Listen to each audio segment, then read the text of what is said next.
This is what it is like to go blind. My mother, Olivia Falcigno, has a disorder that slowly deteriorates vision. She says a disability is not a death sentence.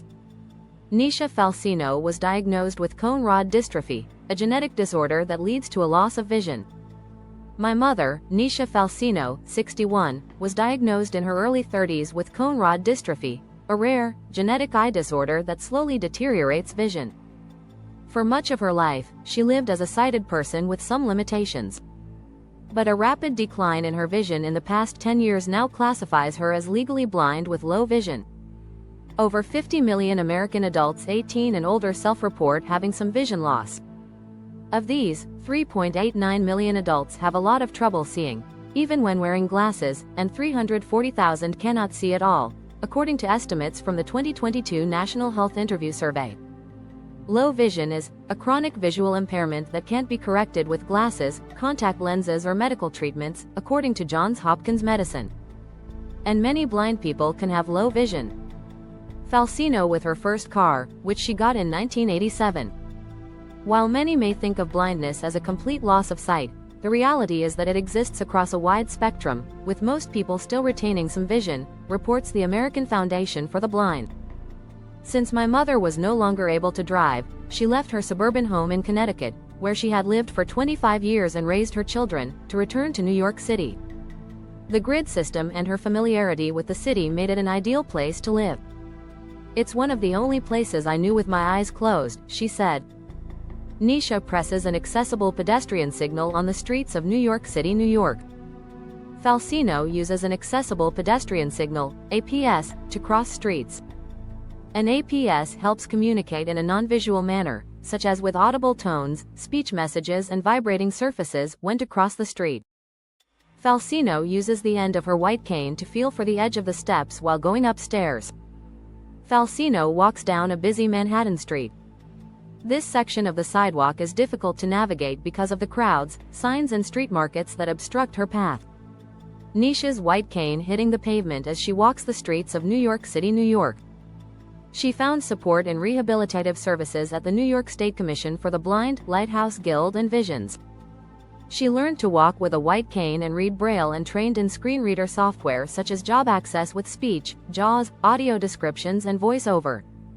She made adjustments so she could do simple tasks such as pouring a glass of water, by using bright-colored drinking glasses instead of clear ones, and complicated ones such as reading instructions on a medicine bottle, by using a screen reader service, tasks that are often overlooked by sighted people. Falcigno uses raised buttons and enlarged stickers on her keyboard and a screen reader to operate her computer. Olivia using JAWS, Job Access with Speech, the world's most popular screen reader, developed for computer users whose vision loss prevents them from seeing screen content or navigating with a mouse. Falcigno pours a glass of water in her Manhattan apartment. The image on the right is an artistic interpretation of her point of view. Falcigno says her visual impairment results in muted colors and a loss of detail. "My loss of vision was debilitating. I didn't know what to do first. It was like learning how to walk again," my mother said. At first, using a white cane, with a red bottom, was tough for her because it communicated her secret to the world, she said. An all-white cane means that the user is completely blind and has no usable vision. A white cane with a red bottom means that the user has low, but some usable vision.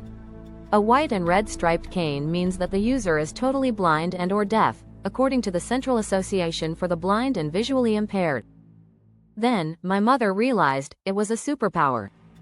She found community wherever she went because people could identify her disability and would offer to help. She made friends with her Braille teachers, grocery store employees and many others who have supported her through this life adjustment. "When I was sighted, there was so much I didn't see. But now I see people as they truly are," my mother said. Falcigno shops for groceries with a Trader Joe's shopping assistant, Bailey Berkeley. Falcigno uses her Braille instructor's hands to guide her through the raised tactile letters on the page during a Braille lesson. Falcigno attends a yoga class. Before her vision declined, she enjoyed yoga, cooking and writing notes to her loved ones. She still does, with the aid of assistive devices. She uses the cane to walk to yoga, tactile bump dots to label her oven for cooking and a template to sign notes. My mother also finds it rewarding to be of service to others, as so many were to her. As a cancer survivor, she volunteers at the hospital where she was treated, lending emotional support to patients. When she could see better, Falcigno would write notes to loved ones by hand. Now she uses devices to write letters. And she uses her advocacy skills as an attorney on the board of an organization that empowers the visually impaired and blind community. I see it as the answer to my why. Helping cancer patients and advocating for those with vision loss redefines my purpose in life, my mother said. Falcigno and a fellow volunteer, Rosalia Kasser, visit patients at Memorial Sloan Kettering Cancer Center. Falcigno toasts with her friends at a dinner party in her apartment. She hopes to remove the stigma that she said the Sighted World projects onto the blind community.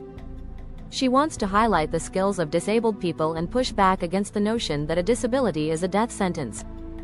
Her strength has taught me to be more resilient. I believe there is no battle that is insurmountable because I watch my role model overcome hurdles daily.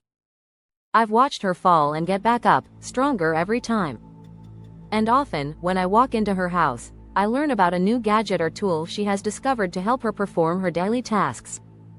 Falcigno uses her hand to apply makeup. Falcigno applies eye makeup. Falcigno practices her Braille knowledge in an elevator in Manhattan.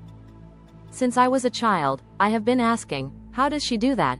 And my mother has been responding jokingly, very carefully. Now, when people ask me how she does anything with her visual impairment, I respond, jokingly, very carefully. Thanks for watching. If you found the channel helpful, don't forget to hit the subscribe button.